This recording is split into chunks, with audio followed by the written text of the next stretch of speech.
नमस्कार दोस्तों, आज हम बैंक प्राइवेटाइजेशन की जो नीति है, जो मोदी इकोनॉमिक्स के अंदर जो अपनाई जाएगी, अपनाई जा रही है, जिस तरीके से जो मेगा प्लान्स हैं इस सेक्टर को लेकर के बैंकों को प्राइवेटाइजेशन कर देना, और जिस तरह से हमने पहले भी देखा है कि बैंकों का जो मर्जर हुआ है उसके जो इम्पैक्ट हैं, उसके जो आंकड़े हैं, हम आंकड़ों के लिहाज से भी इसको समझने का प्रयास करेंगे।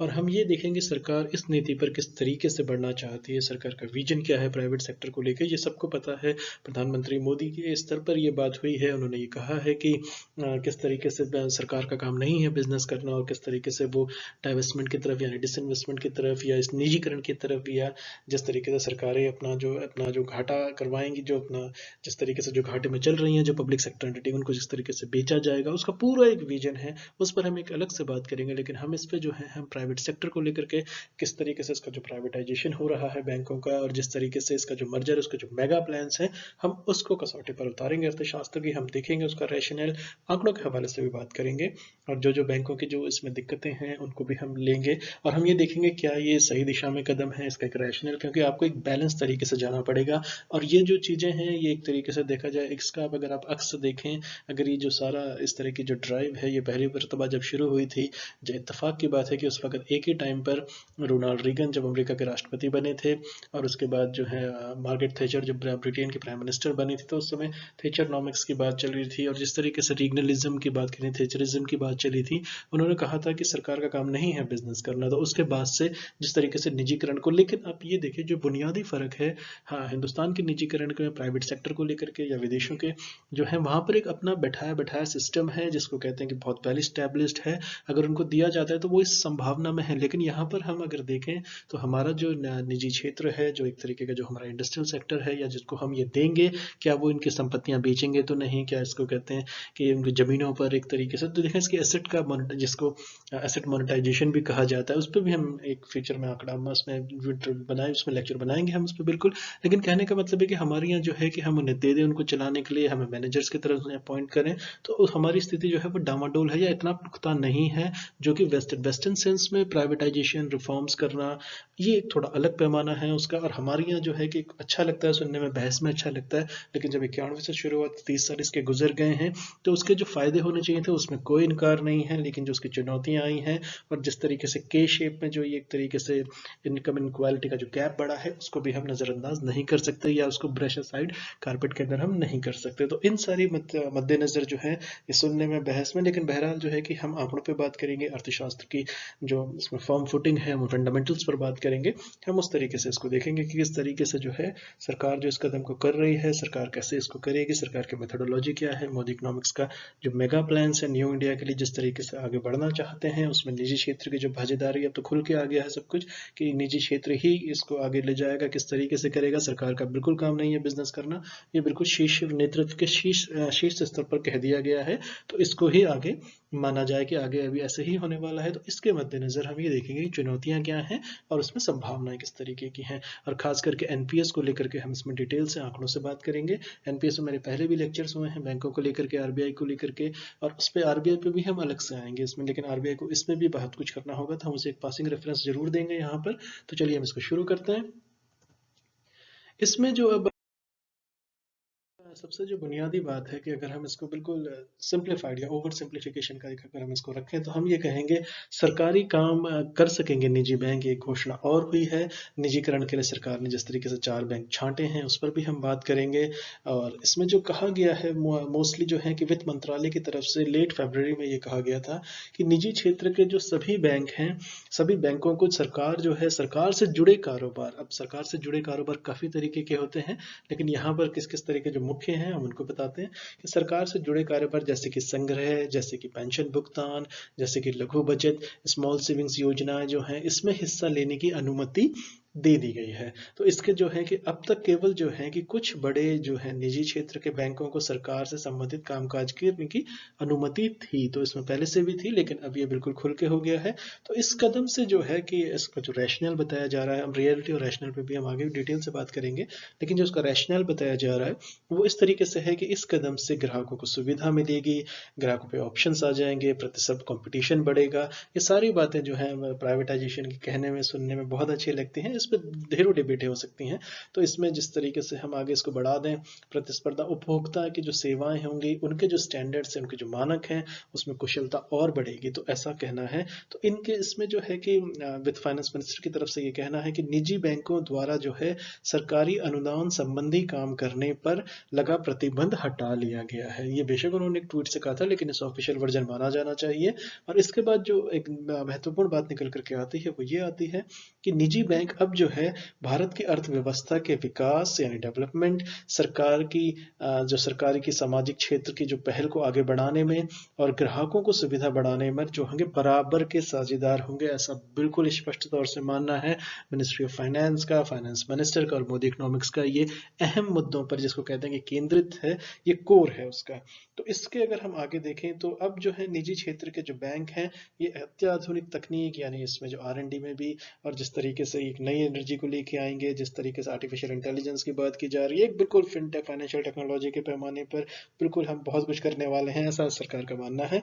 इसको लागू करने में सबसे आगे रहे हैं। तो अब वे भारत के विकास में जो है कि बराबर के साझेदार होंगे और सरकार को सामाजिक क्षेत्र यानी कि सोशल जो रिस्पॉन्सिबिलिटीज है, वेलफेयर स्टेट होने के नाते उस क्षेत्र को पहल को आगे बढ़ाएंगे। तो यानी कि जो है कि बिल्कुल फोरम ओपन है, अब कोई भेदभाव जैसा नहीं होगा, कोई प्रोटेक्शनिज्म नहीं होगा, इनफैक्ट रादर एनकरेजमेंट होगा प्राइवेट सेक्टर को लेकर के, और डिस्करेजमेंट के तौर पर इसको देखा जाता है पब्लिक सेक्टर की तरफ से, लेकिन बहरहाल हम उसको भी अभी एनालिसिस करते हैं। तो इसमें जो एक चीज निकल करके आती है सारी कयावत में, वो ये आएगी कि रोक हटाए जाने के साथ जो होगा, अब जो निजी क्षेत्र यानी कि प्राइवेट क्षेत्र के जो बैंक हैं को सरकारी एजेंसियों के साथ, जिसको कहते हैं कि काम सहित जो है सरकार में कारोबार के अधिकृत करने को लेकर के, जो कि सार्वजनिक क्षेत्र के बैंकों के साथ जो था भारतीय रिजर्व बैंक का, इस पे कोई प्रतिबंध नहीं होगा। तो ये स्टूडेंट्स के लिए जो कॉम्पिटिशन आंसर्स लिखेंगे उसमें आपको ये बात बिल्कुल लिखनी चाहिए कि इसमें जो है कि RBI का जो है कोई प्रतिबंध नहीं होगा, यानी कि अब वो चीजें जो है वो हटा ली हैं। इसके लिए थोड़ा सा फेरबदल करना होगा तो वो RBI अपने लेवल पे कर लेगा, लेकिन बहुत जल्दी कर लेगा। हम उसकी टाइमलाइन पे भी बात करेंगे अभी। तो इसके साथ साथ अगर हम देखें कि सरकार ने 2021-22 का जो बजट है उसमें IDBI के अलावा जो था 2 सरकारी बैंकों के निजीकरण को अपने इरादे की घोषणा पहले ही कर दी गई थी। ये हम आपको 21-22 की बात कर रहे हैं। तो इसमें जो है कि 2021-22 के बजट को पेश करते हुए निर्मला सीतारमण फाइनेंस मिनिस्टर ने इस माह की शुरुआत में ही कह दिया था कि सार्वजनिक क्षेत्र के बैंकों का जो निजीकरण होगा, जो विनिवेश के जो माध्यम से सरकार जो है जो डाइवेस्टमेंट की या डिसइन्वेस्टमेंट की जो है बात, उससे 1,75,000 करोड़ जो होंगी उसको जुटाने की योजना है, और उसमें बैंकों का निजीकरण उसका एक अहम हिस्सा है। तो आपको बिल्कुल ये समझ लेना चाहिए कि जो मेगा प्लान है वो 1,75,000 करोड़ का जो रेवेन्यू है, डिसइन्वेस्टमेंट टारगेट्स पर भी मैं एक वीडियो बनाऊंगा कि किस किस साल में कितना रहा, कितना रेवेन्यू है, कितना शॉर्टफॉल था, वो एक अलग स्टडी है। लेकिन आप माने कि उसके अंदर जो अभी इस वाले फाइनेंशियल ईयर के अंदर जो 1,75,000 करोड़ के जो विनिवेश से या डाइवेस्टमेंट से जो पैसा जुटाने की जो है, उसमें बैंकों का जो ये है जो निजीकरण होगा वो एक बहुत अहम होने वाला है। तो ये बिल्कुल साफ है। इसके बाद जो है कि इनकी तरफ से आगे भी ये कहना है कि जैसे IDBI बैंक का अलावा जो है इसमें 2 और सार्वजनिक क्षेत्र के बैंकों को और एक जनरल इंश्योरेंस कंपनी LIC की हम बात कर रहे हैं तो 21-22 के दौरान जो है बेचने का प्रस्ताव रखा है, जो कि मान लिया जाएगा। 5 स्टेजेस होती हैं बजट की, वो हम पहले चर्चा कर चुके हैं उन पर। तो बहरहाल जो इसमें जो घुल करके बात आती है वो ये आती है कि पिछले साल सरकार ने क्या किया था, मर्जर पर थोड़ी बात कर लेते हैं ताकि एक बैकड्रॉप तैयार हो जाता है, उसके बाद थोड़ी और सहूलियत हो जाती है। इसके बाद अगर हम पिछले साल के जो हम बात करें तो सरकार ने सार्वजनिक क्षेत्र के जो है 10 बैंकों का जो है एकीकरण करके 4 बैंक बना दिए थे। ये सबको पता है, बहुत बड़ी न्यूज़ थी उस वक्त। तो इस वजह से जो है कि कुल जो गवर्नमेंट बैंक्स हैं, पब्लिक सेक्टर बैंक्स हैं, सरकारी बैंक हैं, इनकी संख्या जो है मार्च 2017 में ये 27 थी और इससे घटकर ये 12 हो गई है। तो आप ये देखें पहला फैक्ट। अब जो क्योंकि जिस तरीके से मैं बार बार कहता हूँ कि आपको फैक्ट के साथ एनालिटिकल एबिलिटी पे काम करना होगा अगर आपको कंपटीशन के लिए निकालना है, उसमें अपने रैंकिंग इंप्रूव करनी है। तो इसमें क्या होगा कि आप जो है जो संख्या थी 2000 मार्च 2017 में जो 27 पब्लिक सेक्टर बैंक्स थे उनकी जो संख्या हो गई है वो 12 हो गई है, जिस तरीके से 10 बैंकों का एकीकरण करके 4 बैंक्स बना दिए गए थे। तो ये फैक्ट थोड़ा अच्छा लगेगा आपको लिखने में। इसलिए जो किया गया तो विलय की जो योजना थी, जो मर्जर की जो योजना थी, इसके तहत क्या किया गया था था। यूनाइटेड बैंक ऑफ इंडिया और ओरिएंटल बैंक ऑफ कॉमर्स का विलय पंजाब नेशनल बैंक के साथ कर दिया गया था। तो ये क्वेश्चन पूछा जा सकता है, उसे लिख देंगे तो बेहतर रहेगा। मैं फिर से बता देता हूँ कि इसकी इस योजना के तहत जो था कि यूनाइटेड बैंक ऑफ इंडिया जो है और ओरिएंटल बैंक ऑफ कॉमर्स है, इसका जो विलय है, इसका जो मर्जर है वो पंजाब नेशनल बैंक के साथ कर दिया गया। इसके साथ साथ जो दूसरा सबसे बड़ा सरकारी बैंक बन सके। इसके बाद जो है कि सिंडिकेट बैंक का जो विलय है, जो मर्जर है, वो कैनरा बैंक के साथ कर दिया गया और इलाहाबाद बैंक का जो मर्जर है वो इंडियन बैंक के साथ कर दिया गया। तो ये आप याद रखिएगा। इसके साथ साथ क्या है कि आंध्र बैंक और कॉरपोरेशन बैंक को यूनियन बैंक ऑफ इंडिया के साथ मिला दिया गया था उस वक्त। और इसके साथ इससे पहले जो है 2019 में जो है विजया बैंक देना बैंक का जो विलय है, जो मर्जर है, वो बैंक ऑफ बड़ौदा में कर दिया गया था। तो ये बहुत बड़ी न्यूज़ थी उस वक्त की। तो 2019 में ये कर दिया गया था, विजया बैंक देना बैंक को बैंक ऑफ बड़ौदा के साथ मर्ज कर दिया गया था। तो ये आपका मुश्किल से 3-4 लाइनों में ये हो जाएगा, लेकिन आंसर्स की जो क्वालिटी है वो बहुत इंप्रूव हो जाएगी। इसके साथ साथ जो है एसबीआई के जो 5 सहयोगी बैंक थे, जैसे कि State Bank of Patiala, State Bank of Bikaner and Jaipur, State Bank of Mysore, State Bank of Trivendrapur, State Bank of Hyderabad, इनको मिला दिया गया था। तो इसके साथ ही जो था 2017 के अंदर जो था कि भारतीय जो महिला बैंक का भी विलय स्टेट बैंक में कर दिया गया था। तो ये पूछा जा सकता है कि भारतीय महिला बैंक का जो विलय है वो कब कर दिया गया था। तो आपको साल दे दिए जाएंगे 2017, 16, 18, 19, 20, तो आपको उसमें कंफ्यूज हो जाएंगे। तो 2017 में जो जिसको कहते हैं भारतीय महिला बैंक था, इसका भी विलय जो है स्टेट बैंक हो गया। किस बैंक में महिला का विलय का बैंक कर दिया गया तो state bank will be the right answer. इसके साथ अब हम आ जाते हैं इसको एनालिसिस पार्ट में। तो इसमें जो होती है कि जो निजी क्षेत्र की जो इसमें जो बात होती है, इसको हम आगे स्लाइड पे देख लेते हैं। इसमें जो निजी क्षेत्र की जो बात होती है, इसमें एक समान मंच पर काम करने का अवसर मिलेगा और सरकारी कारोबार में हिस्सा मिलेगा। ये इसका ऑब्जेक्टिव है, इसका फोरम है या इसका कोर है, आप इसको ऐसे समझें। तो इसका लाभ जो है सीधे ग्राहकों को मिलेगा, ऐसा कहा जा रहा है। उससे जो R&D में जो कॉम्पिटिशन में उसमें जो हम पहले बात कर चुके हैं। तो इसके साथ जो है कि ये फैसला, जिसमें दोनों पॉइंट्स भी हैं, तो मैं दोनों भी आपके सामने रखता हूँ। तो ये फैसला जो है कि निजी क्षेत्र और उनके तकनीकी कौशल को देखते हुए बहुत ही इंटीग्रल है, बहुत ही क्रूशियल है, बहुत ही अहम है। तो इससे इससे क्या होगा कि इससे जो काम का हिस्सा है, जो काम का जो फ्लो है, जो उसमें सुधार आएगा, उसमें कंपटीशन आएगा। और इसमें जो होगा कि फंडिंग और जो टैरिफ है, जो शुल्क लगता है, और इससे जो इनकम जनरेट होती है, उसमें जो बैंकों की जो वित्तीय हालत है उसमें बहुत हद तक सुधार होगा। तो ये इसका रैशनल है। तो इसके साथ साथ जो है इसमें सरकारी बैंकों पर असर पड़ेगा, क्योंकि उनके लिए ये बहुत बड़ा कारोबार है। ऑन द अदर साइड इसका फ्लिप साइड ये है कि सरकारी बैंकों के इसमें एक तरीके की काफ़ी ज़्यादा मोनोपोली के तौर पर भी इसे देख सकते हैं, और ये बहुत बड़ा सेक्टर है, बहुत बड़ा बिजनेस है, तो इनका शेयर इसमें घटना तय है। तो इसकी बहुत संभावना है कि कारोबार का जो है कि बड़ा हिस्सा जो है समय जैसे जैसे बीतेगा वो निजी बैंकों को देता चला जाएगा अपना शेयर, यानी कि मार्केट शेयर जो है इस पर्टिकुलर सेक्टर के अंदर बैंकों का कम हो जाएगा, जिससे क्या है कि निजी बैंकों की जो एक तरीके की जो साइज है उसमें बढ़ोतरी होगी और गवर्नमेंट का रिड्यूस होगा। तो थोड़े से वक्त के साथ, आप 5-7 साल 10 साल में आप देखेंगे कि सिचुएशन जो है वो बिल्कुल रिवर्स हो जाएगी। तो इसमें जो होगा कि इसमें हर साल जो है कि कारोबार का, इसमें एक चीज मैं और बताता चलूँ आपको, यहाँ पर क्या है कि कारोबार हर साल जो है उसका आकार बढ़ रहा है।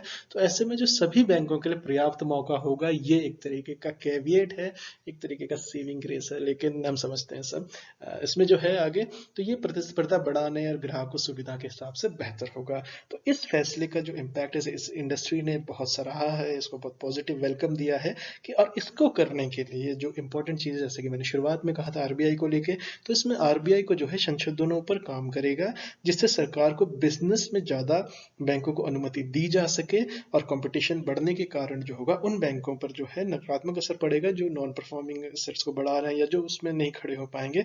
और लेकिन इसमें ये कोई नहीं कह रहा है कि जो अगर कॉर्पोरेट सेक्टर के पास से बैंक चला जाएगा, तो जिस तरह के टेंडर्स होंगे, जो मेगा प्रोजेक्ट्स होते हैं जिसमें बैंकों को एज अ गारंटर होता है, तो वो खुद ही मालिक हैं, तो जाहिर सी बात है उनका जो कैपिटल है वो अगर एक मान लीजिए 5 to 7% है, और उनके पास अगर मान लीजिए 25 से 30% शेयर्स हैं, तो वो जाहिर सी बात है कि पूरा का पूरा जो बैंकिंग सेक्टर का जो वो पैसा है वो किस तरीके से, ये एक बिल्कुल जिसको कहते हैं कि आप कहते हैं कि उसमें भय के आशंकाओं पे तो नहीं चला जा सकता, लेकिन ये बहुत जेन्यून है। और ऐसा इसमें अगर होता है तो वो जो निवेशकों का जो पैसा है, जो बैंक का जो डिफॉल्ट्स होगा, और जो बैंक का एक तरीके से जिसको कहते हैं लॉन्ग टर्म इन्वेस्टमेंट्स में जो नुकसान होने की जो संभावनाएं हैं, उसकी जिम्मेदारी के लिए रोड मैप बिल्कुल क्रिस्टल क्लियर या उस पर व्हाइट पेपर होना ही चाहिए, लेकिन बहरहाल इसमें शायद आगे हो।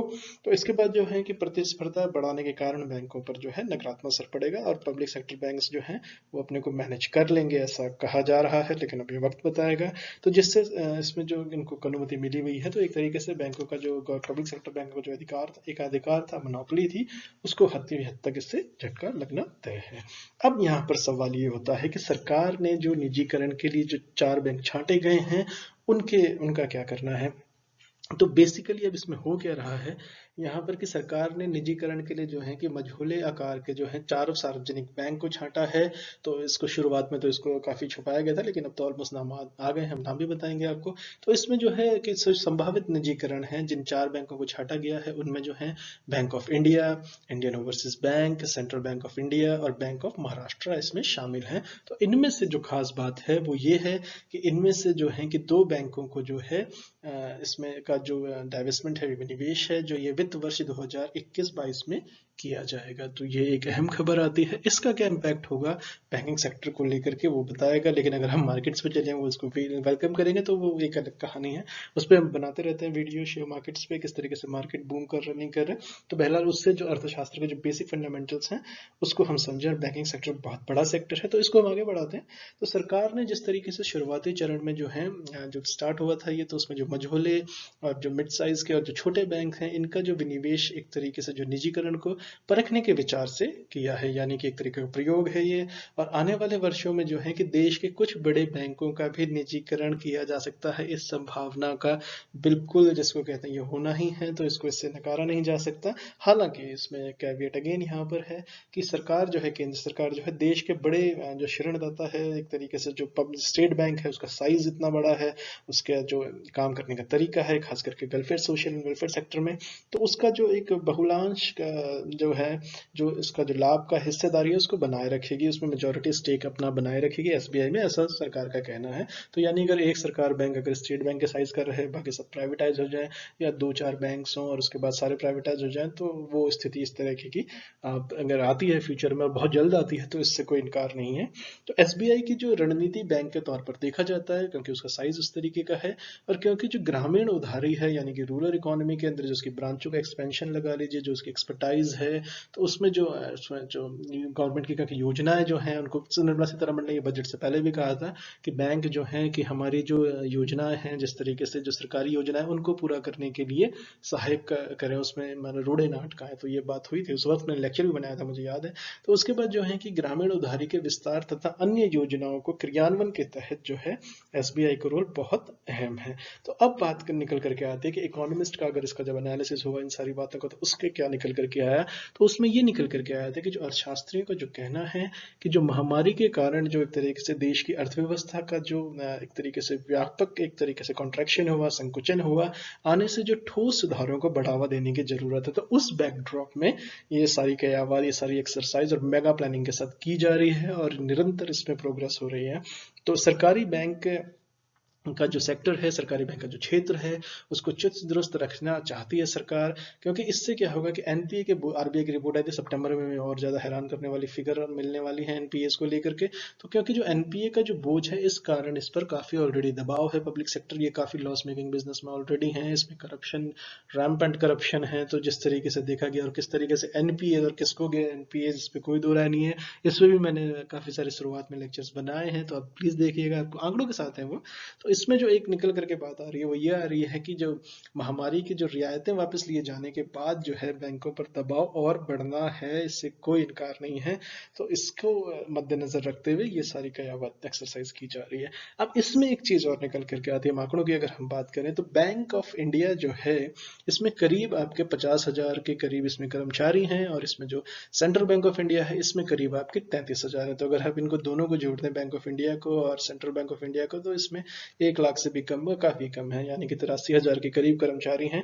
तो इंडियन ओवरसीज बैंक के जो कर्मचारियों की संख्या है वो करीब करीब 36,000 के करीब है, और बैंक ऑफ महाराष्ट्र के जो कर्मचारियों की संख्या है वो करीब करीब 13,000 के करीब है। तो आप इसको कलेक्टिवली जोड़ दीजिए तो आपका क्या हो जाएगा, ये जिसमें कहते हैं 60, 70, और करीब करीब 20, इसको आप ये लगा लीजिए 1,10,000 के आसपास जो है इसमें एम्प्लॉयज़ हैं, तो उनको आसानी से मैनेज हो जाएंगे वो। तो उसमें ऐसा इसमें कई सारी चीज़ें हैं, उनकी तरफ से प्रोटेस्ट भी होगा, इतना आसान नहीं होगा बैंकों के लिए, लेकिन सरकार मन बना चुकी है। और एक जिस तरीके से कहा जाता है मोदी इकोनॉमिक्स जो है एक बार आगे चल पड़े तो फिर वो चल पड़ते हैं। तो बहरहाल जो है कि इसमें लेकिन थोड़ा रेजिस्टेंस जरूर होगा, थोड़ा स्ट्राइक भी होगा, लेकिन बहरहाल जो है कि ये ऑलमोस्ट काम इस पर आगे बढ़ जाएगा, क्योंकि जो मेगा प्लान्स हैं वो बहुत बड़े हैं। इसके साथ साथ जो बात आती है कि बैंक ऑफ महाराष्ट्र में जो है कम कर्मचारी होने से इसका निजीकरण करना जो है कंपेरेटिवली यानी कि अपेक्षाकृत जो है वो आसान रहेगा।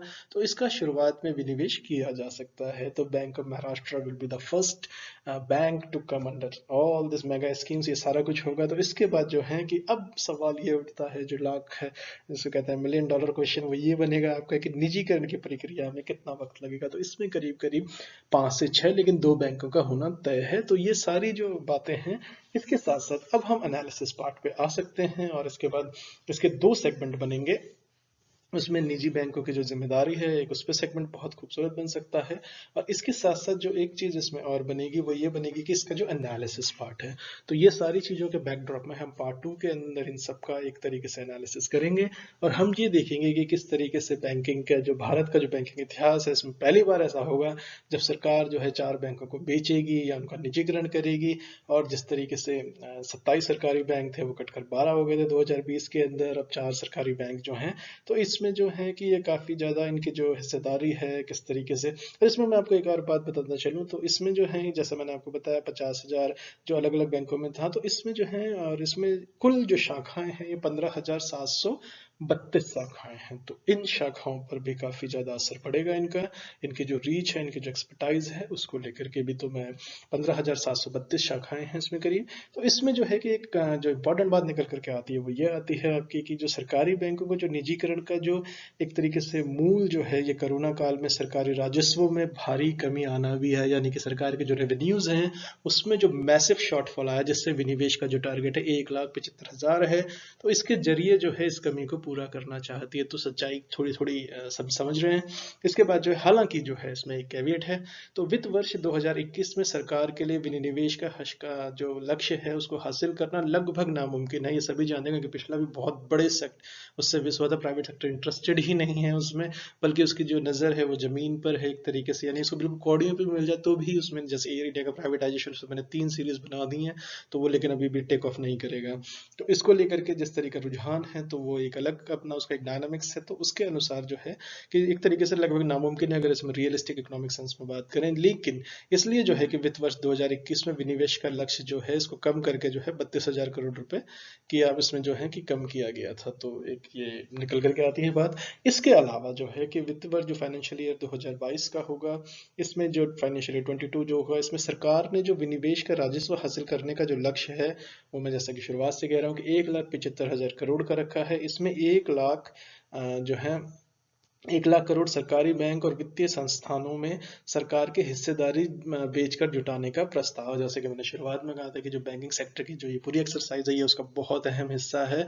तो 1,75,000 में 1 लाख करोड़ जो है सरकार जो है ऐसा सोच रही है केंद्र सरकार। उसका जो प्लान है इन्वेस्टमेंट का मिनिस्ट्री ऑफ फाइनेंस की तरफ से ये। और इसमें जो होगा सरकारी बैंक और जो वित्तीय संस्थान हैं जो फाइनेंशियल इंस्टीट्यूशंस हैं LIC ऑफ कोर्स, तो इसको जो है कि इसको बेच करके जुटाने का प्रस्ताव है। तो इसमें 1 लाख करोड़ के करीब का ये मेगा प्लान है। तो इसमें जो इंडियन ओवरसीज बैंक में जो सरकार की हिस्सेदारी जो है ये मैं आपको बताता चलो, जैसे हमने कहा था हम 100 आंकड़ों की बात करेंगे तो ये 95.8% है। यानी गवर्नमेंट जो एग्जिस्टिंग है आपका 95.8% है। और इसके साथ साथ बैंक ऑफ महाराष्ट्र में जो है आपका 92.5% है। और सेंट्रल बैंक ऑफ इंडिया में जो है आपका जो हिस्सेदारी है सरकार की वो आपकी 92.4% है। और बैंक ऑफ बड़ौदा में देखा जाए तो ये 89.1% है। यानी काफ़ी सारों में तो आपका 90 प्लस चला जा रहा है और एक में लगभग 90% है। तो ये जो इतना बड़ा मैसिव इसमें है इसमें बहुत ज़्यादा इसमें गिरावट। तो इससे उम्मीद करनी चाहिए कि पैसा इससे बनेगा डेफिनेटली। तो लेकिन प्रतिशत के हिसाब से जो बैंक ऑफ महाराष्ट्र और सेंट्रल बैंक में अगर सरकार अपने हिस्सेदारी को घटाकर जो है 51% करती है तो उससे जो पैसे मिलेंगे उसका जो एक आंकड़ा निकल करके आया है, जो इकोनॉमिस्ट ने जो रिसर्च किया है उसके बाद जो निकल करके आया है वो है आपका 6,400 करोड़ रुपए मिलने की संभावना है। तो इस तरह से यदि सरकार जो है बैंक ऑफ इंडिया और इंडियन ओवरसीज बैंक को अपनी पूरे हिस्सेदारी बेचती है तो उससे लगभग, जो इंडियन ओवरसीज बैंक की बात कर रहा हूँ मैं यहाँ पर, और उसके साथ साथ जो उसको पूरी हिस्सेदारी अगर उसको बेच देती है तो उसको लगभग लगभग जो जुटाएंगे, जो मतलब bank of India plus Indian overseas bank, तो उससे लगभग लगभग जो है आपका 28,600 करोड़ रुपए मिलेंगे। तो इंडियन ओवरसीज बैंक के पास सबसे ज्यादा जो है इक्विटी कैपिटल है, तो ये एक इंपॉर्टेंट फाइंडिंग है। इसके बाद इंडियन ओवरसीज बैंक के पास जो है सबसे ज्यादा इक्विटी कैपिटल है, जबकि जो बैंक ऑफ इंडिया है इसके शेयरों में जो बाजार का जो मूल्य है दूसरे सरकारी बैंकों से ज्यादा है। तो इसका जो डायनामिक्स है, जो मार्केट्स के हिसाब से इसका वैल्यूएशन निकलेगा, तो उसके मुताबिक जो है, तो दो बैंकों से आपके 28,600 करोड़ हैं, पहले दो बैंकों से आपका 6,400 करोड़ रुपए है। तो इसको बेच करके जो है, यदि हिस्सेदारी की मौजूदा कीमत पर बेचकर 51% पर ले आती है मान लीजिए, तो उसे लगभग लगभग जो है 12,800 करोड़ रुपए मिलेंगे। ये कैलकुलेशन है इकोनॉमिस्ट का। तो माना जा रहा है कि सरकार जो है सरकारी बैंकों में अपने हिस्सेदारी को 51% तक लाएगी पहले, उसके बाद उसे 50% से नीचे लेके आएगी। तो ऐसा नहीं कि सीधे सीधे ये पूरा का पूरा सेल ऑफ हो जाएगा, क्योंकि 90 के आसपास परसेंट है, तो उससे पहले 40% जुटाएगी, पहले कम करेगी, उसके बाद 50 से नीचे फिर कंट्रोल जो है प्राइवेटाइजेशन की तरफ आगे बढ़ जाएगा। तो ये फेजेस में होगा, लेकिन बहरहाल इसकी शुरुआत होगी। तो इसके साथ जो निकल करके एक इंपॉर्टेंट बात आती है वो ये आती है कि बैंकों को बेचने से सरकार जो उसकी पूंजी है वो वापस मिल जाएगी, जो बैंकों से अधिक पूंजी डालने में जरूरत नहीं होगी। और सरकार ये पहले कह चुके हैं, मतलब शीर्ष स्तर पर कहा जा चुका है, ये केंद्र सरकार के प्रधानमंत्री मोदी ने स्वयं कहा है इसे, कि जो है कि सरकार का जो है टैक्स पेयर का जो गाड़ी कमाई का पैसा है वो इनको घाटा पूरा करने के लिए नहीं देना चाहते हैं। तो सरकार का बिजनेस में कोई काम ही नहीं है। तो जिससे जो है कि सरकार अपनी जो वित्तीय स्थिति को मजबूत करने में मदद मिलेगी। एक तरफ तो नहीं डालना पड़ेगा एक्स्ट्रा पैसा, दूसरे इनको पैसा मिल जाएगा, लेकिन इसका भी एक अपना कैच है। तो बहरहाल इसके अलावा जो है कि वित्त मंत्रालय, मिनिस्ट्री ऑफ फाइनेंस है, जो आपका केंद्रीय स्तरता जो आयोग है, उसको जैसे जो सरकारी विभाग हैं, इन संस्थानों की निगरानी पर्यवेक्षण की आवश्यकता नहीं होगी, तो उससे भी ये हट जाएंगे। तो जिसका जो होगा मानव संसाधन और जिसमें क्या धन और दोनों की बचत होगी, ऐसा सरकार का कहना है कि इसमें जो रेगुलेशंस वगैरह जो होंगे वो प्राइवेट सेक्टर जाने। तो इसमें जो होगा, जो गवर्नमेंट का एक्सपेंडिचर है काफ़ी हद तक कम हो जाएगा। और कुछ लोग ऐसा मानते हैं, उसमें जो अर्थशास्त्र को समझते हैं, कि इन जो नए अधिकृता जो बैंक होंगे उसकी पूंजी वृद्धि के साथ साथ जो है उसमें वो प्रोफेशनलिज्म लाएंगे। अब मुझे ये नहीं समझ आता कि UPSC has to be the most difficult competition, mother of all competition कहा जाता है। तो इसमें जो निकलते हैं अगर वो इतने सुचारू नहीं होते हैं तो उनसे ज़्यादा कुशल जो है, बहरहाल जो टेक्नोक्रेट्स की जो बात चल रही है, अब तो खैर सरकार जो है उसमें लेके आने लगी है, टेक्नोक्रेट्स तक को डायरेक्ट उसमें जो है पोस्ट पर अपॉइंट किया जा रहा है। तो बहरहाल वो एक अलग डिबेट है। तो इसको अगर हम यहीं पर रहें तो बैंकों का जो बेहतर जो कहते हैं कि मूल्य सरकार को मिलेगा, ये रैशनल है। तो इसकी सरकार की तरफ से रैशनल है। तो इसमें जो है कि निजी शेयर धारकों को भी इससे लाभ होगा, बाजार की बल्ले बल्ले हो जाएगी। बाजार में कुछ लोगों का ये राय है कि भले ही सरकार बैंकों को बेचना चाहती हो, लेकिन इसे बेचने के लिए इतना आसान नहीं होगा। ये दूसरी तरफ जो यूनियंस को समझते हैं, जो इसकी फंक्शनिंग को समझते हैं, तो बैंक ऑफ महाराष्ट्र में अगर आप देखें तो जो एनपीए है ये 31 दिसंबर 2020 को जो था आपका, बैंक ऑफ महाराष्ट्र की हम यहाँ पर बात कर रहे हैं, तो 8,072.43 करोड़ रुपए था, जो सितंबर 2020 में जो था ये 9,105.44 करोड़ था। यानी कि सितंबर में 30 सितंबर को जो था ये आपका 9,105.44 करोड़ था, और ये 31 दिसंबर को यानी कि 10,000 करोड़ भी नहीं है। तो बहरहाल अब इसको बेचना है तो बिकना है तो बिकना है। तो 8,072.43 यानी कि इसने अपना एनपीएस जो है वो करीब करीब 1,000 पॉइंट, 1,000 से भी थोड़ा सा ज्यादा करोड़ से इसने जो है कि कम किया है।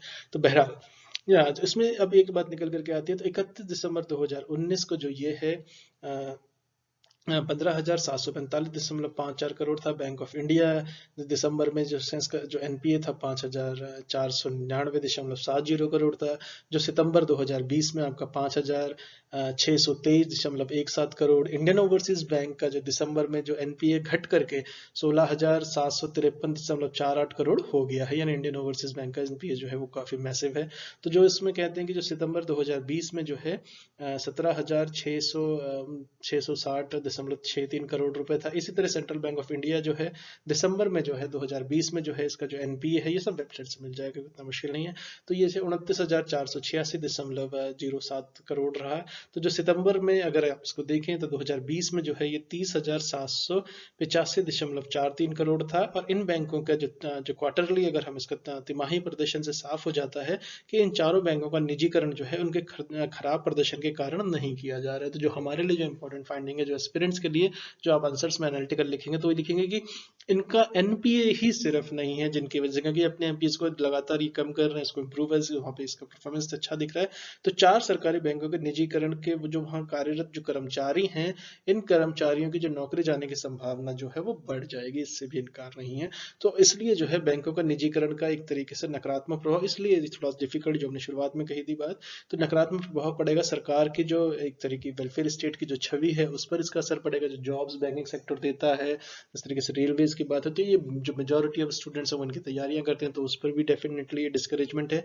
तो इन बैंकों को वहाँ पे जब बैंकों में जॉब्स नहीं होंगे उस तरीके की, जब टेक्नोलॉजी उसको सुपरसीड कर जाएगी, तो इन बैंकों को जो होगा सेवा शुल्क भी बढ़ जाएगा, इनकी सर्विस आप प्राइवेट सेक्टर से आप देख लीजिए हिडन चार्जेस का आप अंदाजा नहीं लगा सकते हैं। तो इसमें जो है ग्रामीण इलाकों में जो सेवा देने में बैंक जो है परहेज करेंगे, यानी कि बहुत मतलब करेंगे, करना होगा इनको, लेकिन लेके इतना विलिंगली परफॉर्मेंस वहाँ पर इनका सफर करेगा। और इसके साथ साथ जो है कि सरकारी योजनाओं को लागू करने में भी इन्हें लगेगा कि ये इसमें नुकसान है, इस सेक्टर में क्यों जाए, लेकिन बहरहाल वो करेंगे, लेकिन अगर दिल से नहीं करेंगे तो उसका कोई इतना लाभ नहीं होगा। तो विभिन्न वो आई वॉश ऑपरेशन ना बन जाए, इसकी भी संभावना से इनकार नहीं किया जा सकता।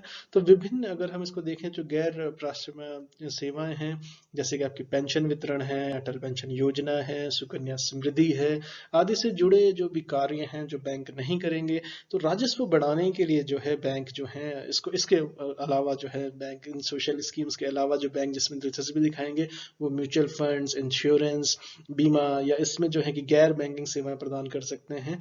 और क्योंकि इसमें जो मौजूदा समय में जो सरकारी बैंकों के जो मूर्त रूप देने में सरकारी बैंकों का अहम योगदान है, इसलिए इन बैंकों का निजीकरण और अन्य सरकारी बैंकों के योजनाओं के तहत जो है कि इससे दबाव जो है वो बढ़ जाएगा। तो इसके साथ साथ जो इसमें एक इंपॉर्टेंट बात निकल करके आएगी कि किस तरीके से ये होगा निजीकरण, ये हर दर्द की मजा समझी जाती है, हर मर्ज की दवा है, मैजिक वैंड है, लेकिन ये पूरा सच नहीं है। कई निजी बैंक जो है कर्ज में डूबे हुए हैं, लेकिन इसके बहरहाल जो है सरकार इस तरफ बढ़ गई। चलिए आपसे नेक्स्ट लेक्चर में, thank you so much for listening, नमस्कार दोस्तों।